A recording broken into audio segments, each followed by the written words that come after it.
मुक्ता ऐक माझं ऐक. हे काय तू खाली उतर. अगं काय करत होतीस तू? वेडी झालीस का? मला सांग काय केलं? मुक्ता ऐक माझं. का आलीस तू इथे? मुक्ता बघ हा काही उपाय नाही. मी आहे ना. मला सांग काय झालं? तुझं काय सांगणार नाही. मला नाही जगायचंय. मला खरंच नाही जगायचंय. मला मरू दे. मुक्ता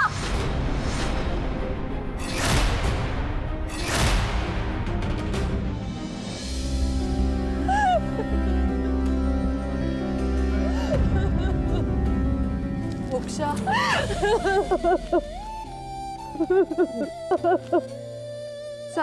शांत काय झालंय? हे बघ आपण सगळं ठीक करूया. रडू नकोस ग. अय शुभू, हा मॅडी सर. माझ्या रूम मध्ये विस्कीची बॉटल ठेवली आहे, तेवढी घेऊन ये. नाही अनुषंग, मी बारमधला वेटर नाही आहे. अरे वेटर नाही आहेस पण या घरचा नोकर आहेस ना, विसरलास का? जा अनपण. मॅडी सर, मी नोकरी करतोय, गुलामगिरी नाही. नोकर जरी असतो ना, तो साहेबांचा आहे, तुमचा नाही. थांब. तू जर बॉटल आणून नाही ना दिलीस तर तमाशा घालेल मी. तर मामाला सांगेल तूच दारू पाजलीस आम्हाला. मॅडी सर, खुशाल सांगा, साहेबांचा माझ्यावर पूर्ण विश्वास आहे. त्यांचा विश्वास असेलही तुझ्यावरती, पण इथं जो धिंगाणा होईल ना तो सगळ्या जगाला दिसेल. आणि मग तुझ्या साहेबांची इज्जत चव्हाट्यावर. चालेल का तुला? मॅडी साहेब, तुमच्या बहिणीचं लग्न आहे, तुमची पण इज्जत जाईल. अरे माझ्याकडे गमवण्यासारखं काही नाहीच आहे रे, पण माझ्या मामाची प्रतिष्ठा ती पणाला लागेल की इकडे. आता मला सांग, या सगळ्या गोष्टींमुळे तुझ्या साहेबांची मान खाली गेली तर आवडेल का तुला? आवडेल का?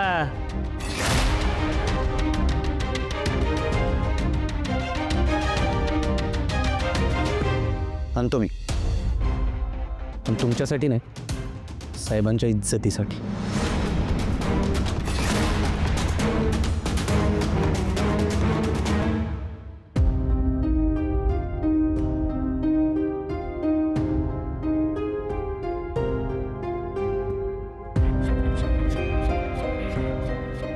मोक्षा, अगं काय करायला निघाली होतीस? हे काही वेळात लग्न आहे तुझं आणि तू आत्महत्या करणार होतीस.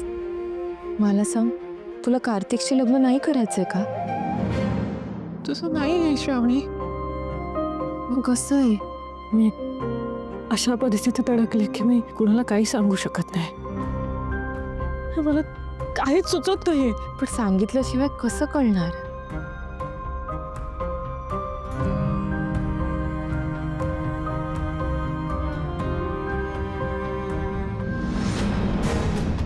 सांग. कोण हा मुलगा? मगाशी लग्नाच्या मांडवात तुझ्याबद्दल विचारत होता मला. त्याला भेटायला यायचं होतं तुला. मला तर म्हणाला तुझा कॉलेजचा मित्र आहे. नाही, कॉलेजचा मित्र नाही तो आता.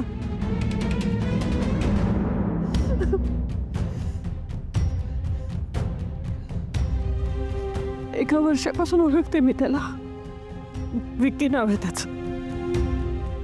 आधी खूप खूप छान वागायचा, पण नंतर खरे रंग दाखवायला लागला. मग जबरदस्ती करायला लागला प्रत्येक गोष्टीसाठी.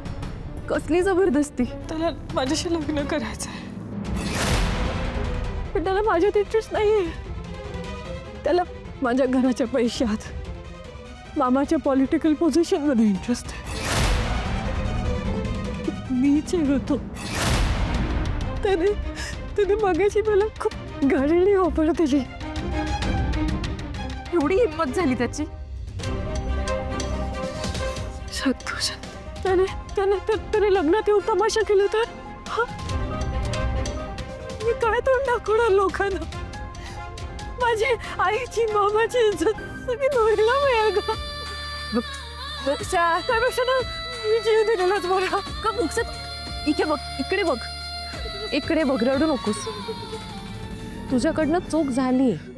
हा, चूक झाली, पण कुठला गुन्हा नाही केलास तू. आपल्याकडे गुन्हेगारांना असं फासावर चढवतात आणि तू स्वतः जीव द्यायला निघाली होतीस. मोक्ष, ही रडायची वेळ नाही अगं. मी काय करू सांग ना, काय करू का? हे बघ हे बघ हे बघ शिव, एक तर तू शांत हो. इकडे बघ, रडणं बंद कर, सावर स्वतःला. मी काही झालं तुझ्या आईची आणि माझ्या बाबांची इज्जत धुळीला मिळेल हे मी कधीच होऊ देणार नाही.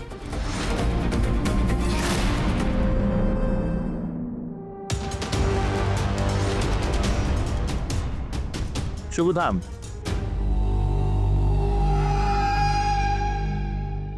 बॉयज, तुम्हाला विस्की पिताना एंटरटेनमेंट हवंय का?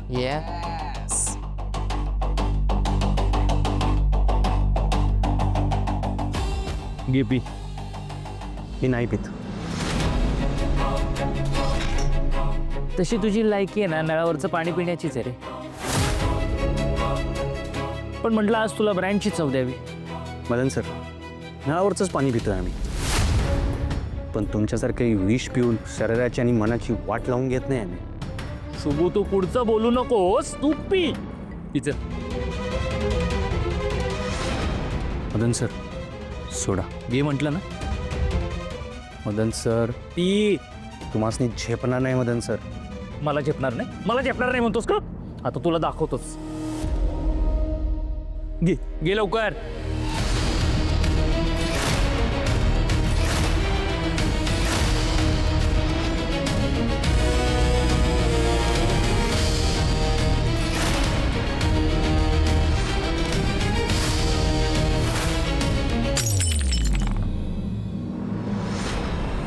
शुभ्या,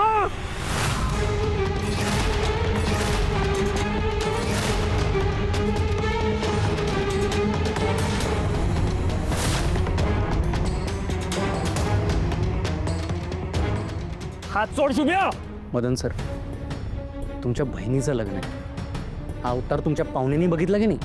लोक काय म्हणतील याचा विचार करा जरा. तू मला शिकवणारस का? होय, आता शिकवायच लागेल. काय करणार आहेस तू?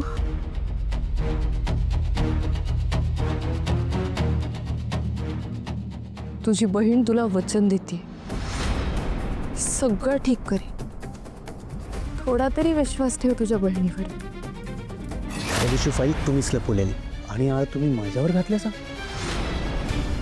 ती फाईल तुमच्या बहिणीच्या लग्नासाठी किती महत्वाची होती तुम्हाला माहिती आहे काय? ती फाईल हरवली असती की नाही, तुमच्या बहिणीचं लग्न मोडलं असतं. अहो, स्वतःच्या स्वार्थासाठी स्वतःच्या बहिणीचं आयुष्य उद्ध्वस्त करायला निघालाय. सुधरा जरा.